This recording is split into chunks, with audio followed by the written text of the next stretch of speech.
할렐루야, 반갑습니다. 오늘은 에베소서 2장 13절에서 18절까지 말씀을 가지고 하나님과의 화목이라는 제목으로 말씀을 같이 나누겠습니다. 지난주에 우리는 고린도후서 5장 11절에서 19절 말씀을 통하여 부활의 신앙을 가진 신자들에게 주신 하나님의 권면을 같이 묵상했었습니다. 부활의 신앙을 가진 신자들은 자신을 위하여 살지 말고 우리를 대신하여 죽었다가 다시 살아나신 분을 위하여 살아야 한다는 것입니다. 오늘 이 본문에서는 그러한 예수님의 삶은 우리로 하나님과 화목하게 하기 위한 것이었다고 하고 있습니다. 오늘 본문 16절에 또 십자가로 이 둘을 한 몸으로 하나님과 화목하게 하려 하심이라. 그리고 고린도후서 5장 18절에서 바울은 그러한 삶을 살기 원하는 자들에게 화목하게 하는 직분을 주셨다고 하고 있습니다.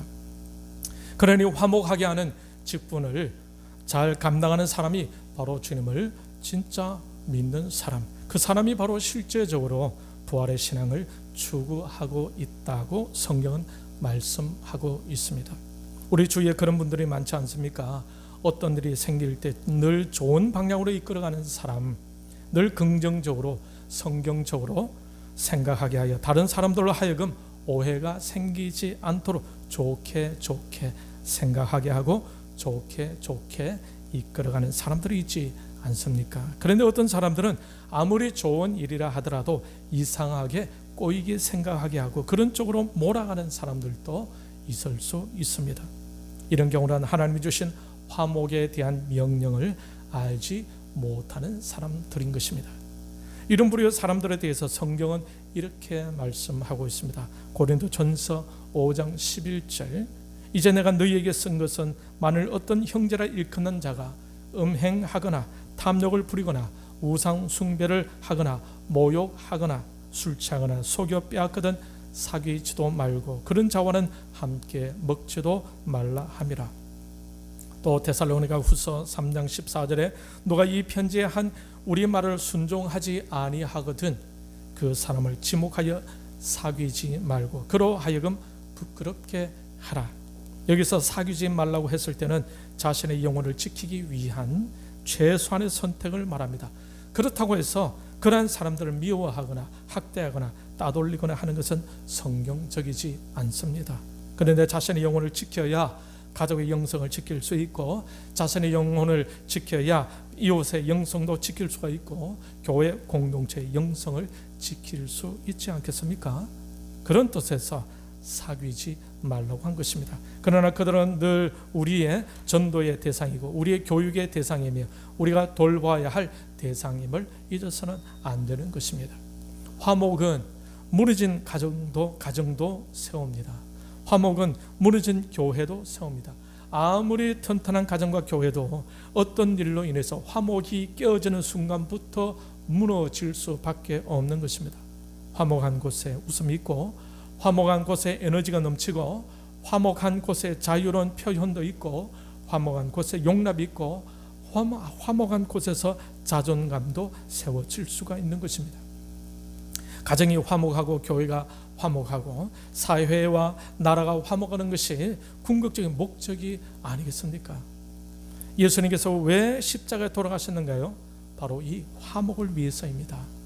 16절에 또 십자가로 이 둘을 한 몸으로 하나님과 화목하게 하려 하심이라. 원수된 것을 십자가로 소멸하시고 주님이 죽으신 이유와 목적이 바로 무엇이라고요? 화목하게 하기 위해서. 저와 여러분이 주님께서 십자가에서 죽으신 것과 부활하심을 믿고 있다면 지금 우리가 즐겁게 누리고 있어야 할 것이 무엇이겠습니까? 바로 화목입니다.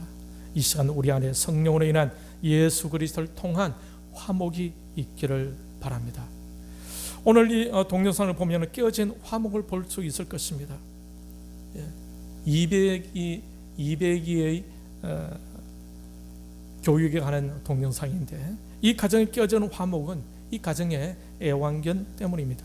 구체적으로 말하면 동영상의 주인공 202의 예절 문제와 202의 소유 요구로 인해서 화목이 다 깨어져 있는 것입니다. 이백의 예절 교육 문제란 주인에 대한 예의가 너무나 부족했다는 것입니다. 주인과 애완견의 위치가 거꾸로 되어 있다는 것입니다. 가장 중심 자리에 항상 애완견이 앉아있고 소파도 자기가 차지해야만 했습니다. 그리고 소유욕이 엄청 강했습니다. 주인이 사준 그 장난감도 주인이 손대기만 해도 으르렁거리고 물곤 했습니다.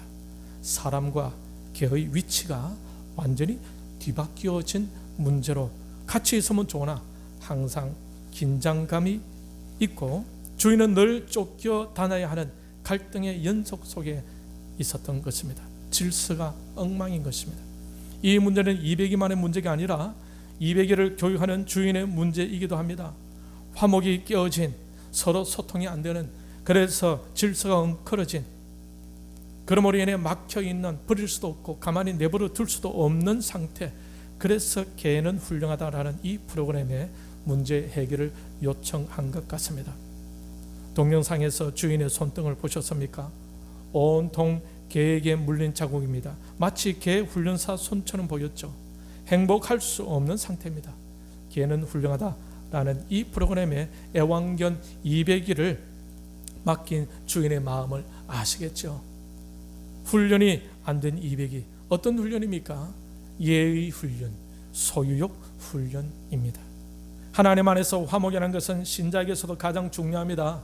믿음이 제대로 성장하게 되면 화목하게 됩니다. 이것이 신자에게서 나타나야 할 최종적인 목표라 할 수 있습니다. 이러한 화목이 이루어지기 위해서도 우리에게 필요한 것이 바로 200에게 요청되었던 것처럼 인간인 우리에게도 하나님 앞에서의 예의 훈련, 그리고 소유욕 버리기 훈련이 필요한 것입니다. 예의에 있어서 핵심 단어를 할 수 있는 것이라면 그것은 바로 질서일 것입니다. 위아래의 질서, 서로 간의 직분 간의 질서, 이런 질서가 없으면 모든 것이 다 깨어집니다. 동영상에서 200이가 거실에 앉을 때 항상 가장 중심 자리에 앉는 것을 보셨죠. 나중에 어떻게 됩니까? 훈련 받고 나서는 200이는 자기 자리로 가서 앉게 됩니다. 그러면서 그 가정에 평화가 깃들게 되었습니다. 한마디로 화목하게 되었습니다. 신자에게 있어서 각자의 자기 자리는 어떤 자리일까요? 낮은 자리. 이 낮은 자리는 원래 저와 여러분의 자리입니다. 우리가 가장 비천하고 가장 낮은 죄인의 자리에 있을 때 주님께서 그 자리에 가시고 우리를 높여 주셨습니다. 그래서 원래 우리의 자리는 낮은 자리입니다. 그래서 교회에서는 항상 낮은 자리를 선호해야 합니다. 그런 사람을 눈여겨보고 직분자를 뽑을 때 그런 사람을 뽑아야 합니다. 물론 장로로서, 권사로서 역할을 잘 감당할 수 있는 사람이어야 하지만 말입니다. 그렇지만 가장 기본적인 자세는 바로 낮은 자리에 머물 줄 아는 겸손한 사람이어야 합니다. 이 모습은 보편적으로 하나님이 원하시는 신자의 모습인 것입니다. 그런데 개가 훌륭하다는 이 프로그램에서 강 훈련사가 이런 훈련을 시키고 있지 않습니까? 개도 예절 훈련을 받아야 화목할 수 있다면 사람은 당연히 예절 훈련 잘 되어야 하지 않겠습니까? 예의가 발라야 하는 것입니다. 그리고 200의 소유욕 문제가 가정의 화목을 깨트리고 있었습니다. 이것 또한 신자들에게 있어서 매우 중요한 부분입니다. 모든 것을 내 소유인 것처럼 하면 안 되겠죠. 그런데 이 소유욕은 바로 자기의 욕심에서 비롯되는 것입니다. 하와의 욕심으로 온 인류가 멸망으로 내려앉게 되었지 않습니까? 200에는 짐승이에요. 이 짐승에는 동물적인 본능이 있는 것입니다. 짐승은 이런 동물적인 본능대로 삽니다. 그런데 가정의 공동체에 소속이 되면 그 부분이 훈련되어져야 그 가정의 공동체의 화목을 지킬 수가 있다는 것입니다. 개도 그렇다면 사람에게는 더더욱 소유욕이라는 것은 중요한 문제이지 않겠습니까? 화목이 깨어지는 것은 바로 이런 훈련이 안 되었을 때 생기는 것입니다. 예의가 없고 자기 욕심대로 움직여질 때 생기는 거예요. 사실 예의를 갖추고 자기를 포기하면서 해도 가정과 공동체가 일어나느냐 못 일어나느냐 하는데, 예의 없고 자기 욕심대로 행한다면 공동체가 성숙하고 성장하고 부흥할 수 있겠습니까? 다행히 우리 한소망 교회는 완전하다고는 할 수 없겠지만 상당한 훈련된 공동체라고 자부할 수가 있습니다. 그래서 화목하게 하기 위해서 주님이 무엇을 했다고 하고 있습니까? 십자가에 우리를 대신해서 돌아가셨다고 하고 있습니다. 그리하여서 얻은 결과가 무엇이라고요? 하나님과 화목하게 된 것입니다. 16절에 또 십자가로 이 둘을 한 몸으로 하나님과 화목하게 하려 하심이라. 하나님과 화목하게 하려고 십자가의 고통이 필요했었다면 과거에 화목했다가 깨어졌다는 말이 아니겠습니까? 그렇다면 언제 화목했었고 언제 그 화목이 깨어졌습니까? 에덴 동산이었습니다. 에덴 동산에 아담과 하와가 죄를 범하기 전에는 하나님과 화목한 상태에 있었습니다. 창세기 1장 31절에 보면은 하나님이 지으신 그 모든 것을 보시기에 심히 좋았더라. 모든 것을 보시면서 하나님께서 심히 좋았더라라고 하고 있습니다. 에덴 동산은 화목했었습니다. 그런데 3장에서 마귀로 인하여 죄가 들어오면서 그 화목이 다 깨어지고 말았던 것입니다. 그러자 아담과 하와가 창세기 3장 8절에 하나님의 낯을 피하여 동산 나무 사이에 숨었다고 하고 있습니다. 그러면서 하나님의 물음에 아담과 하와는 서로 변명하며 회피합니다. 그러면서 에덴 동산에서 쫓겨나게 되죠. 그렇게 하여 아담과 하와는 죽음이라는 것을 경험하게 되었던 것입니다. 그 죽음은 자식을 잃으면서 오는 고통과 함께 경험하게 되고 오늘날 저와 여러분에게까지 영향을 미치고 있는 것입니다. 이렇게 하나님과의 화목이 깨어지는 데 있어서 핵심적인 이유가 무엇입니까? 마귀의 소리였습니다. 분명히 그전에는 하나님의 음성을 들었는데 어느 순간 아담과 하와가 마귀의 음성을 듣고 따라가고 있었던 것입니다.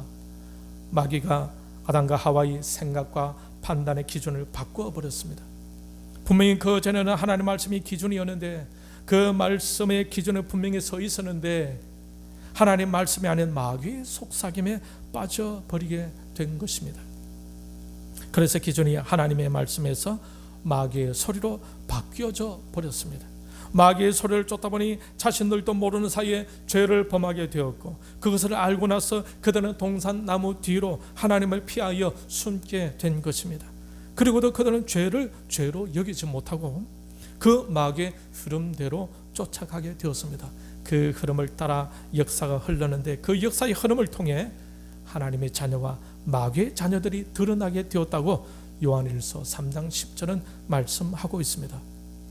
요한일서 3장 10절 말씀 보면은 이러므로 하나님의 자녀들과 마귀의 자녀들이 드러나나니 무릇 의를 행하지 아니하는 자나 또는 그 형제를 사랑하지 아니하는 자는 하나님께 속하지 아니하니라.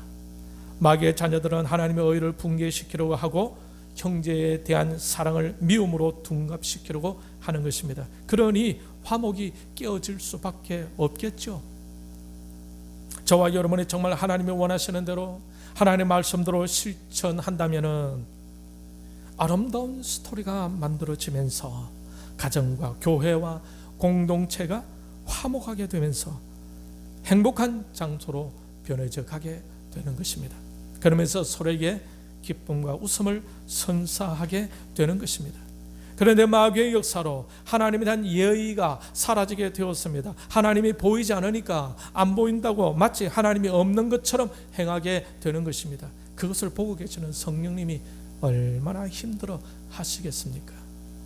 그러면 하나님에 대한 예의가 사라지게 되는데 장로님이든 권사님이든 집사님이든 그들에게 예의를 갖추려고 하겠습니까? 자신의 감정과 소유의 문제가 생기게 되면 바로 본능대로 움직이게 됩니다. 그러면서 화목이 깨어지게 되는 것입니다. 지난주에 말씀드린 것처럼 껍질째 먹는 사과는 교회 헌금으로 산 것이 아니라고 말씀드렸죠. 그렇다고 저희의 돈도 아니라고 말씀드렸습니다. 어떤 분이 요즘 작은 교회 성도님들이 교회를 섬기는데 얼마나 많이 힘들고 위축되시겠냐고 하시면서 저희의 이름으로 대신 전달해 달라고 보내주신 사과였습니다. 그 사과가 오다 보니 한 박스씩 온 것이 아니라 묶음으로 왔어. 그래서 제가 시장에 가서 비닐봉지를 사서 그 봉지에 사과를 담아서 집집마다 다니면서 나눠 드린 것입니다. 좀 난감하고 번거로웠지만 감사했습니다. 우리 교회 성도들까지 생각해 주신다니 얼마나 감사한 일입니까? 이분은 하나님께서는 비록 보이지 않지만은 그 하나님 마음을 품게 되었고 그 마음을 실천하였던 것입니다. 어떤 사람들은 하나님 보이지 않는다고 자기 생각대로, 자기 욕심대로, 자기 마음대로. 이때 김문훈 목사님은 이렇게 표현하더라고요. 지 쪼대로. 그렇게 행하지만 사과를 보내주신 이분은 하나님 마음을 이해하고 그 마음을 실천하였으며 실천하기 위해서 물질도 쓰고 수고도 하고 헌신도 하였던 것입니다. 하나님에 대한 이해를 가진 사람과 그렇지 않은 사람에는 이런처럼 차이가 나는 것입니다. 하나님 나라를 생각할 줄 알고 하나님의 교회를 생각할 줄 알고 하나님의 사람을 생각할 줄 압니다. 그런데 이런 영적 예의가 없는 사람은 자기밖에 몰라요.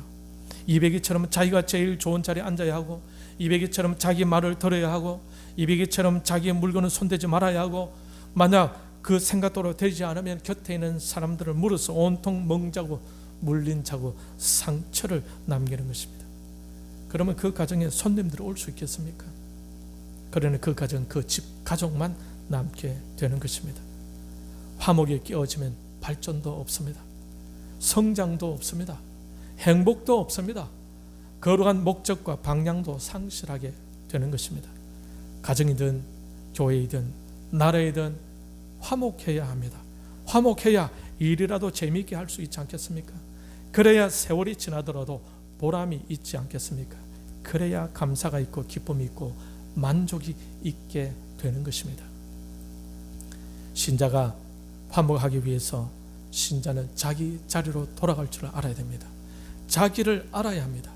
자기를 모르면 자기가 최고인 줄 압니다. 그렇게 되면 어떤 일이 생기는 줄 아십니까? 영적인 병이 심각해집니다.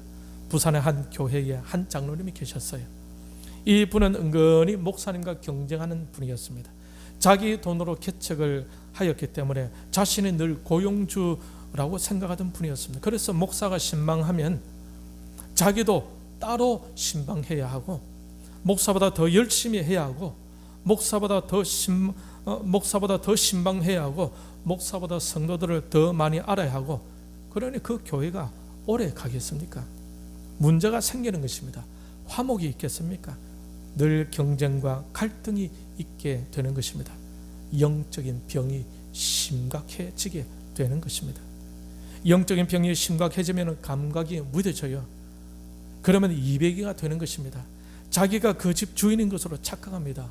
소파가 자기인 것을 줄로 착각합니다. 그래서 마음에 안 들면 다 물어버리는 거죠.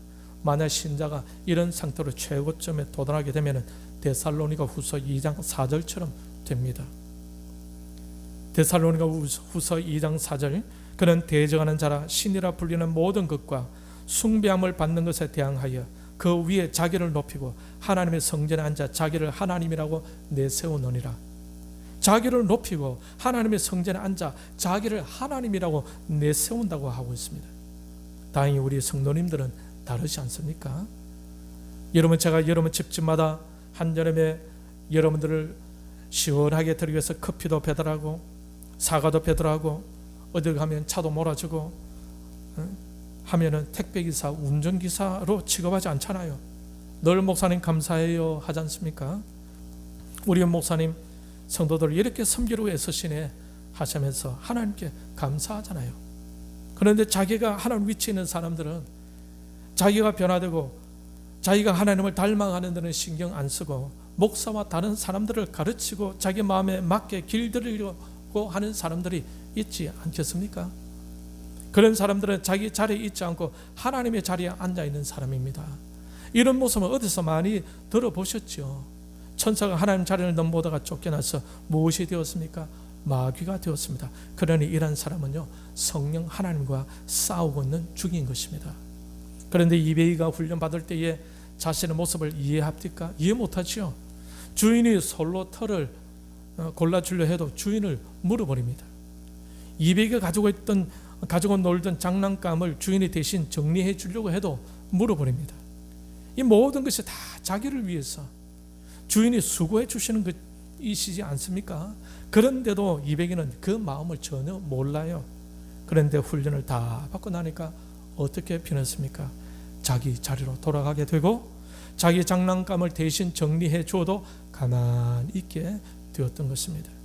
예의를 배우는 것이 이백이에게 얼마나 힘들었겠습니까? 사람은 그렇지 않잖아요. 그래서 짐승하고 다른 것이 사람인 것입니다. 사람은 딱 알아차리잖아요. 딱 이해하잖아요. 자신이 어디에 서야 할지, 자신이 무엇을 해야 할지를 잘 압니다. 그러니까 화목을 유지할 수가 있는 것입니다. 그런데 미혹의 영에 잡히면 사람도 잘 몰라지게 됩니다. 그래서 유다서 1장 10절에 보면은 이 사람들은 무엇이든지 그 알지 못하는 것을 비방하는도다. 또 그들은 이성 없는 짐승같이 본능을 아는 그것으로 멸망하느니라. 이 사람들은 비방하는데 사실을 제대로 알지 못하고 비방한다는 것입니다. 실컷 비방해놓고 나니까 그게 아니거든요. 그래서 늘 후회하는 사람들입니다. 그냥 자기 생각 기준으로 비방한다니까요. 나중에는 후회하고 또 비방하고 나중에 보면은 그게 아니고 또 비방하고 나중에 알고 보니까 비방할 필요가 전혀 없는 것입니다. 그래서 유다서는 이렇게 말하고 있는 것입니다. 그들은 이성 없는 짐승같이 본능을 아는 그것으로 멸망하느니라. 여러분, 제가 가끔씩 덜먹이는 사람들이 있죠. 홈리와 비느하스, 아버지는 대제사장, 얼마나 가문 좋습니까? 그런데 아들은 불량자. 결국 그들은 그들의 잘못된 신앙대로 행하다가 전쟁에서도 패하고 법궤도 뺏기고 목숨도 잃고 아버지도 죽습니다. 영적으로 무지한 자들, 자기를 바로 알아야 되는데 무엇이 문제인지를 깨달아야 하는데 결국 그들 자신들 때문에 제사장 엘리 가문이 망하게 되었지 않습니까? 사울 왕도 마찬가지죠. 왕이 되기 전에는 얼마나 겸손했습니까? 그런데 왕으로서 잘 하다가 그만 제사장이 해야 할 제사를 왕이 해버렸습니다. 자기 위치를 잘 알아야 하는데, 자기를 잘 알아야 되는데, 하나님 말씀 마음에 잘 새겨야 하는데 결국 어떻게 되었습니까? 죽었어요. 그 가문도 망했어요. 요나도 마찬가지죠. 하나님 명령을 분명히 들었음에도 불구하고 그 사람은 자기가 너무 세, 자기 고집이 너무 세, 자기 주장이 너무 세, 그러다가 물속에서 수장될 뻔하지 않았습니까?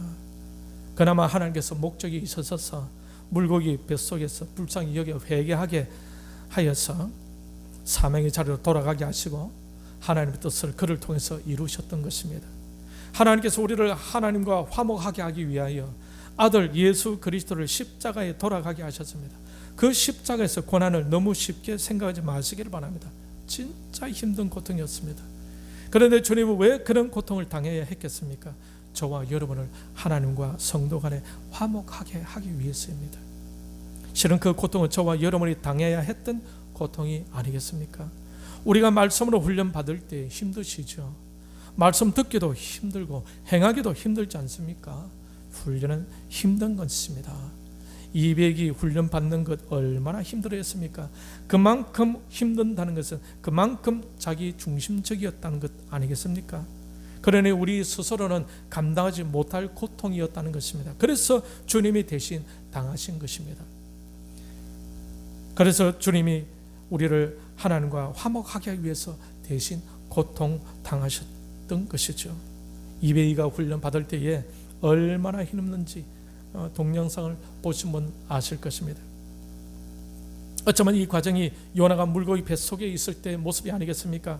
하나님은 우리를 화목하게 하십니다. 먼저 하나님과 화목해야 하고 우리 스스로가 화목해야 하고 우리에게 화목해야 하는 말씀을 부탁하셨다는 것입니다.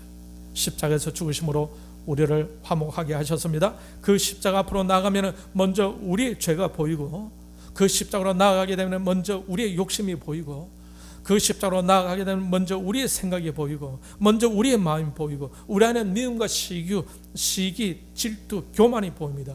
그러면 우리는 그것을 생각하면서 기쁠 수 있겠습니까? 고민하고 근심하게 되지 않겠습니까? 그 근심, 고린도후서 7장 10절을 보면은 하나님 뜻대로 하는 근심은 후회할 것이 없는 구원에 이르게 하는 회개를 이루는 것이요 세상 근심은 사망을 이루는 것이니라. 십자가의 말씀, 복음의 말씀, 죄에 대한 경고의 말씀은 우리로 근심하게 합니다. 우리로 힘들게 합니다. 그러나 그것은 하나님의 뜻대로 하는 근심이에요. 그 근심을 고린도후서 7장 10절은 회개를 이루는 것이라고 하고 있습니다. 회개를 하면 감사가 일어납니다. 회개하면 평강이 옵니다. 회개하면 기쁨이 생깁니다. 회개하면 자유하게 됩니다. 회개하면 사명을 이루게 되는 것입니다. 우리가 화목하기 위해서 십자가의 고통이 필요했었습니다. 그것처럼 화목하기 위해서는 십자가 아래로 나아가 회개할 수 있어야 합니다. 자기 자리로 돌아가야 합니다. 자기를 포기할 줄 알아야 됩니다. 항복할 줄 알아야 됩니다. 그래야 평화를 얻을 수 있고 그래야 화목할 수 있습니다. 저와 여러분 모두는 각자 하나님이 주신 개성을 가지고 각자 모두 다 다르게 태어났습니다. 그러나 먼저 하나님과 화목하고 서로 화목해야 하는 것은 하나님이 원하시는 뜻이며 부활의 신앙을 가진 우리가 추구해야 하는 목적인 것입니다. 이것을 위해서 주님이 십자가에 죽으신 거예요. 그러므로 우리는 화목해야 합니다. 이 화목을 깨트리고자 하는 것은 성령님이 아니십니다. 마귀입니다. 마귀는 항상 그 화목을 깨트리려고 자신의 종으로 삼을 자를 찾아 삼키려고 하고 있음을 기억해야 합니다. 그 마귀에게 삼키지 마시길 바랍니다. 물리치시고 훈련 잘 받아 제 자리로 돌아가서 하나님의 위대한 걸작품, 위대한 영적 거물들이 다 되시기를 바라고, 그러므로 저와 여러분을 통해서 다른 영혼들이 하나님과 화목하고 우리 한소망 교회 공동체를 통해 감사와 기쁨과 만족을 경험하는 아름다운 일들이 일어나기를 바랍니다. 여러분의 가정도 자자 손손 하나님께 영광 돌려드리는 화목의 역사가 훈련된 여러분을 통해 지속적으로 일어나기를 주님의 이름으로 축원합니다.